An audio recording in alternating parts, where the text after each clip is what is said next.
forget to follow up with the impact, not only the jobs, but the substantial contributions, connections these businesses bring to the community. Let's just talk about a few of those. Techrammer recently received that military grant for high-tech research in partnership with the University of Chicago. Yes. What makes this significant? Well, because it's the Department of Defense. It's located in Pendleton. The county has been supportive of their efforts. Not to take credit for any of their efforts, but we have supported them. And be affiliated with the Department of Defense and the University of Chicago, that's major league, okay?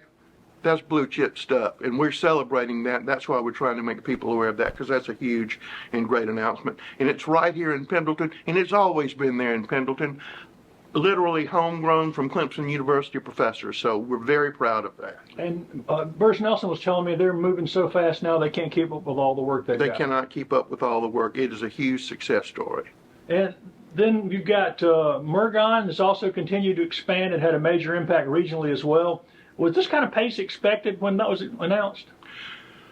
Well, it was kind of expected, but then it faltered and hopped and moved around. But now they're going, and Mergon, as you know, is one of our Irish companies, and so they're going great guns. And I can also tell you that it looks very. And remember, we discussed our first Italian company. That was about 2 or 3 months ago. So that's moving along swimmingly. But now it looks like that we will be visiting Scandinavia, and we may have a Finnish company with a long track record and a very high wage rate that's looking very seriously at the county. We get a lot of referrals and things from people who are here now. That's why we spend so much time in our economic development office taking care of the people who are here. It's not about chasing everybody that wants to come here. You take care of the people here, they're going to help you get the other people. It's very important. And that international, they see that roster of international companies we have here. We can be successful here. Our employees will be accepted here. Many of these companies and the projects they've been working on in Anderson have been very environmentally friendly as well. Bosch has indicated this all in on hydrogen fuel cell technology, bringing that $500 million investment. Any updates on that project? There are things that are happening, but they're still being a little close to the vest. But we are engaged on several fronts with them at this point in time, primarily wastewater at this point in time. That's going to be a huge, big project, and as you point, the whole impetus was to do long-haul trucking using hydrogen. So sometimes it makes you think, are they going to skip, are we going to skip electric and go straight to hydrogen? It's a very interesting time, and you might have noticed in the papers this week that a huge facility was going to Chester, South Carolina, big-time EV-based, and now that's been put on the shelf. So not only them, but you've got Fox Farm in Pendleton that's been shipping organic fertilizer all over the country as fast as they can make it. Yes. Has that growth been surprising, or did y'all expect them to grow that fast? We didn't expect them to grow as fast as they did, but they have a superior product, and it has a nationwide reputation. So we're very pleased. That's what we're after, is to make sure the whole county rises, not just one particular area. So, and that's going to continue. And then you've got solely organic. It's very, if you drove by there, you wouldn't think anything of it, but they're shipping stuff all over. They're shipping stuff all over. Hydroponic farming. It's very cool. We've still got to get out there or something. And we still have to get in the door. Is this at least part of the strategy of economic development to look for successful green industry? And people may not believe this, but we really do a lot to protect the environment in Anderson County. I mean, we probably lead in recycling. We have people who are actually out there trying to keep people from littering. And the companies that are here are usually first line, first quality companies. And that is part of what they've decided to do. And they like to congregate where like-minded companies are. So, two of the largest employers, Michelin and TTI, have been sort of quiet news-wise. Are they both still growing? What have we heard from out there? I think Michelin is doing quite well, and I think they have exciting things on the horizon. And TTI is doing well. I think that they have done some retooling and reorientation, so I think they're eating that part of what they're doing right now, but they're still going great guns, still looking to put child care out there, so we're very pleased with everything happening out there. And of course, Arthrex continues to expand and open new buildings, and you talk about child care. And child care center that's probably almost close to completion, but other things like Arthrex, I think there was an article in the paper about them, working with Habitat for Humanity, and a lot of our large companies and a lot of our small companies help Habitat, help a lot of the charities, and it's good to see that. But Arthrex is a first-class company. They're going to continue to grow, and one day that whole place will be absolutely covered. Any other big announcements in the works? Yeah, we've got a couple that we're working on. Maybe that Finnish company here pretty quick. We're excited about that, and several others that we're looking on. We're also excited about finally, after many, many months and years, that we actually now have the pumps for Exit 14. The line has been in for some time, but there's such a big backlog on the pumps that operate the system. So we're expecting Exit 14 to go live in maybe 2 months after we do the final testing and everything. So we're really excited about that because we know that there's a lot of pent-up demand in that area. So we expect that place to blow up. Sure, getting a lot of folks asking about Yes. locating there. Yes. And yeah, that, and again, we're not going to, we've talked about this too much in the past, I guess, because people see y'all talk about sewer all the time. Yep. As unexciting as it is, it's the key to pretty much everything else. And I've told you before, when I was going to school, I said, man, I just can't wait to get in the sewer business. Well, that's what I want to do. But again, I've told people, it's the lifeline. It's what makes things happen. is first quarter usually a slow time in economic development, or it just depends? Yeah, because you have the hangover usually around Christmas and New Year's. Everything kind of slows to a crawl then, and then the first quarter people start ramping back up. So yes, it's a normal occurrence. And what about the county's business incubator? Were more businesses wanting space out there? Is there a waiting list? There's more people wanting space out there than we have space. But you can only stay there X amount of time until you get your feet on the ground, and then you have to go elsewhere. Remind me again what that is and how it works. Tell everybody where it is. It's out at 1428, right out there, the old Singer/Ryobi building, which is now owned by Anderson County, all 550,000 square feet, and it is absolutely almost completely filled with Sheriff's Department, Business Incubator, Clemson Extension Service, many county offices, many new businesses out there. When the problems occurred at the new courthouse, we had court at 1428, which everybody kind of liked a whole lot. So that's been a blessing to us and county council when they jumped on that thing. It was a great day, and it's paid big rewards for us, and we have more plans for things to happen out there also. And have there been Plus we have the stories? automotive. Yeah, there's some success stories, and there are going to be more success stories coming out of that. Jumping ahead, how important are well-maintained roads to the future of economic development in the county? You can get in your car right now and you can ride, and as soon as you hit Georgia, the roads are better. If you go to North Carolina, as soon as you hit North Carolina, the roads are better. They're vitally important. What do we sell around here a great deal? We're on I-85. I-85 needs a whole lot of work, but the interior roads in Anderson County need a whole lot of work. So council's put forth that proposal, which will be on the ballot, about the penny sales tax. With the way it stands now, would raise around $50 million a year to fix up all the roads in Anderson County. And the state is additionally putting money in for their 1,250 miles of roads. So if we had that money, we could make sure that our roads were just as good as any other place in South Carolina. You see, Spartanburg just did it, and the Greenville County Council is now thinking about doing it. They're working towards that right now. But the council doesn't want to put any additional millage on somebody's home. They don't want to put an additional fee on cars. Cars cost a lot of money these days. And this is a fair and equitable way. 100% of the people in Anderson County would pay this, but about 30% of the total amount of money, 30 or 40%, would come from people who don't live here. So that would be a big help to us also. And you mentioned Greenville and Spartanburg. Spartanburg's already done it. If Greenville does it, we would be an outlier if we suddenly were the only one without any road. Yeah, well, Greenville will put it up before the people, just like the Anderson County Council will put it before the voters, and the people will have a choice. Anderson County Chamber of Commerce President and CEO Pam Christopher was recently named chairman of the South Carolina DOT Commission. How important is it for Anderson to at least have a voice in there?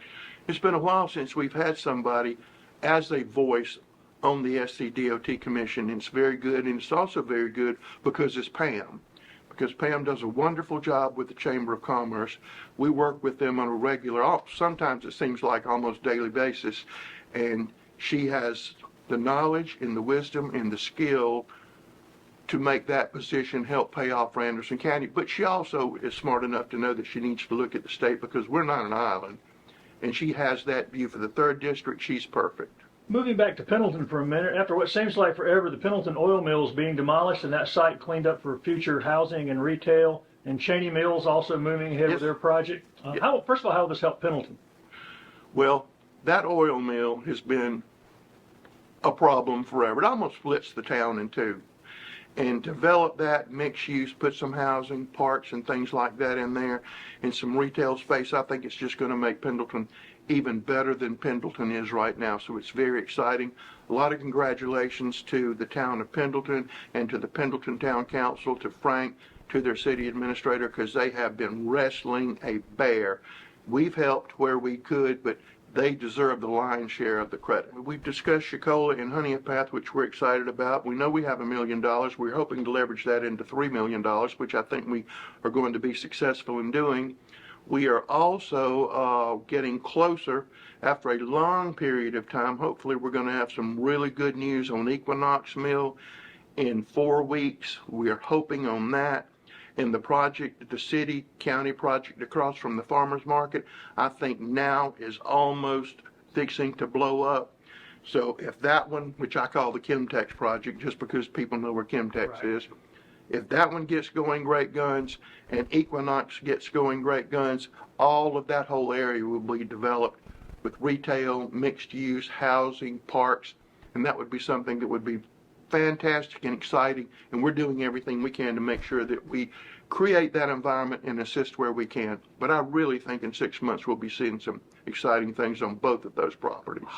Both of those are sort of transformational for the city of Anderson, particularly. They will be hugely transformational, and I think it's just going to put a whole nother spin on how you look at Anderson, because if you look at Main Street, it's going to move the city in that direction, which I think would be good. And it's all in town, and the infrastructure's there, so it's not like you're running out in the woods and, well, we got to build a sewer line, we got to build some water lines, we got to do that.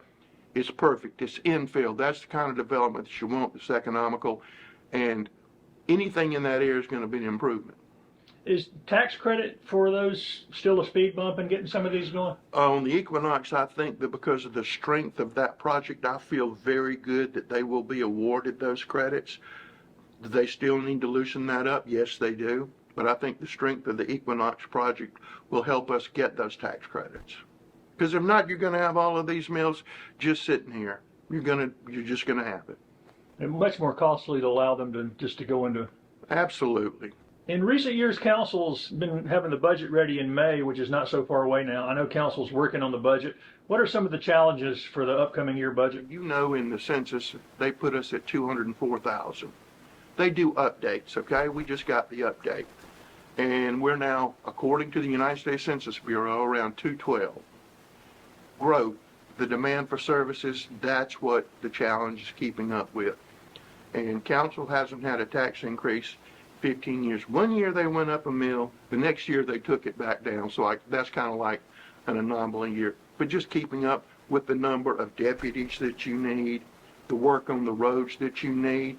You wouldn't think about this, but the pressure that puts on our animal shelter, Paul's. I mean, 2 weeks ago we had another puppy mill right here in Anderson, and that stresses our people to no end. Because here's everything all at once and do it. And we do it, they do it well, but they get burned out. I mean, it's hard.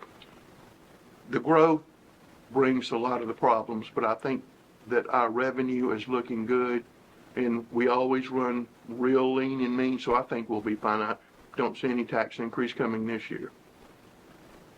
But maintaining buildings like this historic courthouse where we're sitting now is really expensive. Again, tell me what the current repairs here on this building, which is 126 years old. Any idea when they'll be done?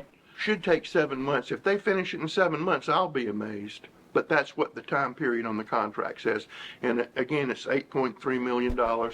It's nothing on the interior except interior timbers and things like that. So, Which were bad. Which were rotten. Yeah. It was worse than bad. Right. And we already had to do some emergency timber replacement before we got to this. And So- the bricks were crumbling in place. Well, we don't want bricks falling and hitting people in the head. That's just not good. So after this, we ought to be good on the structural element and on the exterior envelope. So we'll be real excited about that. And again, you see the scaffolding everywhere. It'll be a while. And it's been forever since anything was done. And of course, and the Absolutely. repointing these bricks will make it look better. It's gonna have a good look. Yes, it will. Yes, it will. And a new roof will make it look better. And new gutters will make it look better. The East-West Parkway Trail seems to be complete, except maybe a little bit of planning and Yep. beautification. Yep. It seems to be in constant use too. Other than that landscaping on the Civic Center side, will there be an official opening? And is there any more thoughts on naming the trail? I don't think anybody's had any thought right now about naming the trail anything except the East-West Parkway. I know there's been some discussion, but the East-West Parkway is the East-West Parkway. And yes, there's some minor things to do, and I'm hoping that we can have a grand opening on that.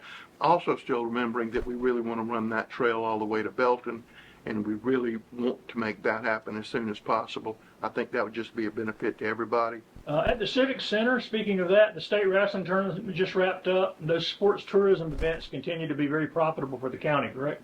That's where you make money. If you were out there, and I was out there over the weekend, we had them there Friday, Saturday, and then Sunday we had another wrestling group that came in also, and they were packed out. Same time we've got all that going at the Civic Center, and all of those people riding around Anderson, buying gasoline, eating food, going to the stores and buying stuff. We had a fishing tournament out on Lake Hartwell at Green Pond. So those were two huge tourism events that were taking place at that time. Later, but other than the big summer event scheduled out at the Civic Center, anything else coming from out there? We've got several people who are interested. Finally, we have people who are contacting us wanting to come here. So we're working on a couple of those, and some of the names are real good. And we're also batting around who's going to come to celebrate Anderson. So all of that's moving along quite well. And Green Pond is getting ready for another busy season. I don't guess hardly any weekends are free again. Any other updates or upgrades that are in progress out there? We have a lot of things that we want to do, but we're waiting on grant funds to come through, and when those come through, then we will get those. But we had a lot of activity at Broadway Lake this weekend. We managed to get some equipment stuck there, and it's time for the water to come back up. And we're having to do some work on the retaining walls down there at Broadway Lake. We no longer charge at Broadway Lake, in case people were wondering. You used to have to put some money in a box. Council did away with that. So we've been doing a whole lot of stuff on Broadway Lake the last month or so. As you know, at Green Pond now, we have 2 host sites where people can come in there and stay, and all they have to do is to volunteer to keep an eye on things, cut down vandalism, pick up litter, and help. We're hoping to put some of those at some other parks. Just like State Park Service does, you agree to come in, you get to put your camper there, but in exchange for that, you pick up litter and kind of like be the eyes and ears. So we're working on some of those things right there. That's a very good model that state uses. And at Green Pond, it's working out well for us. Well, shifting to even more serious, the annual homeless count found the total number of people who experienced some form of homelessness for at least one night in 2023 was more than 5,000 in Anderson County. Of course, not all of these were permanently homeless. But the count and those who work with our friends and family and neighbors who might need help is increasing. And I know unlike Greenville County and the city of Anderson, Anderson County does not get direct annual appropriations from the federal block grant folks, which means we can't just devote a full-time department to that. No, but we almost devote a full-time department to it in different ways. But if people think that the homeless problem is just here in the city of Anderson, every town in the county, because we talk to every town in Anderson County because we're all just one big happy family, and they have the homeless problems. I mean, they have their own homeless problems, so it's not just here. It's not just in Anderson. It's not in Greenville, and you can't ignore it, and you have to do something to try to alleviate it. You have to. And we're looking at transitional housing, using money, not county money, but places where these people can go temporarily until they get on their feet. Those people down there will help people get benefits they didn't know they were entitled to or weren't able to figure it out. They help people find a house. They help people find a job.